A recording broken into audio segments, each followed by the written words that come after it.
कल्पना कीजिए, अजय एक युवा पेशेवर जिसने अभी अभी अपनी पहली सैलरी पाई है। वह अपने भविष्य को लेकर काफी उत्साहित है, लेकिन साथ ही थोड़ा चिंतित भी है। उसके सामने एक सवाल है, क्या उसे रिकरिंग डिपॉजिट यानी आरडी में निवेश करना चाहिए या सिस्टमैटिक इन्वेस्टमेंट प्लान यानी एसआईपी में। उसने दोनों के बारे में बहुत कुछ सुना है, दोस्तों और परिवार से आरडी के फायदे सुने हैं और ऑनलाइन एसआईपी की चर्चा देखी है, लेकिन खुद के लिए सही फैसला करना अभी भी मुश्किल लग रहा है। वह सोच रहा है कि कौन सा विकल्प उसके लिए बेहतर रहेगा।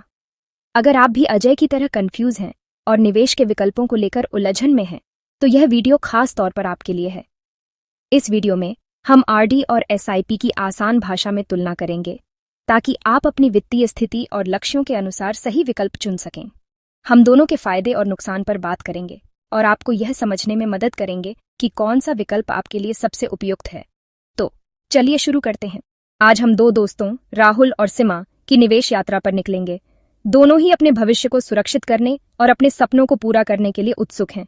राहुल ने आरडी यानी रेकरिंग डिपॉजिट का रास्ता चुना, जो कि एक सुरक्षित और जाना पहचाना विकल्प है।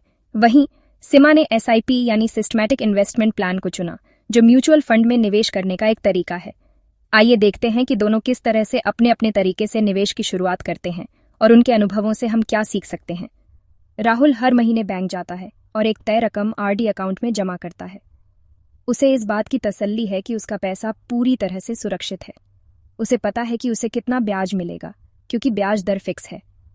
राहुल को यह जानकर अच्छा लगता है कि उसका निवेश एक निश्चित दर से बढ़ रहा है और उसे बाजार के उतार चढ़ाव की चिंता करने की जरूरत नहीं है। यह एक अनुशासित बचत की तरह है, जहां हर महीने एक निश्चित राशि जमा होती रहती है, जिससे धीरे धीरे एक अच्छा कोष तैयार हो जाता है। सीमा एसआईपी के जरिए म्यूचुअल फंड में निवेश करती है। वह हर महीने एक निश्चित राशि म्यूचुअल फंड में डालती है। कभी कभी जब मार्केट गिरता है तो वह थोड़ी चिंतित हो जाती है, क्योंकि उसके निवेश की वैल्यू कम हो जाती है। लेकिन सीमा जानती है कि लॉन्ग टर्म में मार्केट ऊपर जाएगा और उसके पैसे बढ़ेंगे। वह समझती है कि एसआईपी में रिस्क तो है, लेकिन रिटर्न भी ज्यादा मिलने की संभावना है। सीमा का मानना है कि धैर्य और समझदारी से निवेश करने पर उसे अच्छा मुनाफा मिल सकता है। कुछ साल बाद राहुल को अपने आरडी पर फिक्स्ड रिटर्न मिलता है, जो कि उसने पहले से ही जान रखा था। वहीं सीमा को राहुल से ज्यादा रिटर्न मिलता है, लेकिन यह थोड़ा रिस्क के साथ आता है। दोनों ही अपनी अपनी पसंद से खुश हैं, क्योंकि उन्होंने अपनी जरूरतों और रिस्क लेने की क्षमता के अनुसार सही विकल्प चुना। इस कहानी से हमें यह सीख मिलती है कि निवेश का कोई एक सही तरीका नहीं होता। हर किसी को अपनी परिस्थिति के अनुसार सोच समझकर फैसला लेना चाहिए। चलिए दो अलग अलग निवेश तरीकों पर विचार करते हैं। कल्पना कीजिए, अमित एक सतर्क निवेशक है, जो रिकरिंग डिपॉजिट यानी आरडी चुनता है। वह हर महीने एक निश्चित राशि जमा करता है और गारंटीड रिटर्न की सुरक्षा में सुकून महसूस करता है। उसे यह जानकर चैन मिलता है कि उसकी मूल राशि सुरक्षित है। दूसरी ओर सीमा है, जो स्टॉक मार्केट में सिस्टमैटिक इन्वेस्टमेंट प्लान यानी एसआईपी चुनती है। वह समझती है कि बाजार में उतार चढ़ाव आते रहते हैं। कभी कभी जब बाजार गिरता है तो वह थोड़ी चिंतित हो जाती है और अपने फैसले पर सवाल उठाती है, लेकिन जब बाजार ऊपर जाता है और उसके निवेश बढ़ते हैं तो वह बहुत खुश होती है और अपने दोस्तों के साथ अपनी सफलता साझा करती है। निवेश रणनीतियों और बाजार के रुझानों पर चर्चा करती है।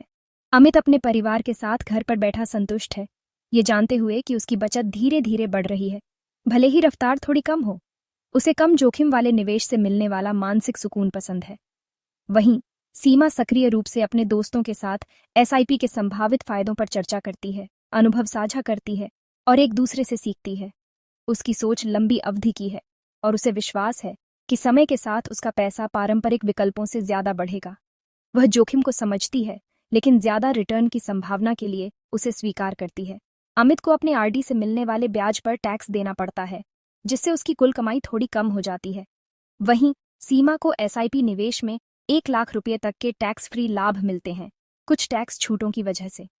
अलग अलग निवेश विकल्पों और टैक्स के असर के बावजूद दोनों, अमित और सीमा, अपने फैसलों से संतुष्ट हैं।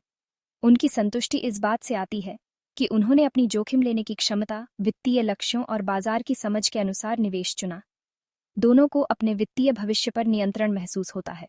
दोनों दोस्तों ने अपनी अपनी पसंद से आरडी और एसआईपी चुना और दोनों अपने फैसले से खुश हैं। वे मिलकर अपने अनुभव साझा करते हैं। एक ने सुरक्षा पाई, दूसरे ने ग्रोथ का मौका। अब बारी आपकी है। सोचिए, आपके लक्ष्य और जोखिम लेने की क्षमता क्या है। वीडियो पसंद आया हो तो लाइक, कमेंट और सब्सक्राइब जरूर करें। धन्यवाद।